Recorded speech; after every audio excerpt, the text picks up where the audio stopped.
të vogël do i tregoj, për qesh. Hajde. Shkoj në Hamburgun edhe recitoj poezi, kishin ardhur një audiencë e çuditshme. Ishte një gazetare shqiptare që ishte e lidhur me një gjermano-qifutorus, ai ishte kompleks si personazh. Edhe e mante veten shumë ambig është që edhe kështu dhe ashtu dhe unë nuk e kuptoja kush ishte ky, po ishte njëri shumë i ditur, që më ka ndihmuar shumë në jetë për autor. Nëse. Befas duke bë muhabet me këtë unë, më thot kjo, mos ju aftërfros shumë, tha, miku tim. Mirë po unë u çudita, i thash unë, qa më thumë, i thash, se s'pa marrë vesh.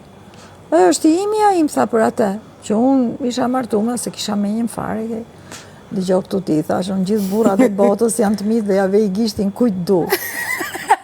Pra daj, mos më bo me nerva se ta marri, thash. Edhe kotë unë për të talë, ajo u mërzit shumë. Ku? Ajo u mërzit hiku, unë vazhdova muhabeti me këte, u bëm shumë miq.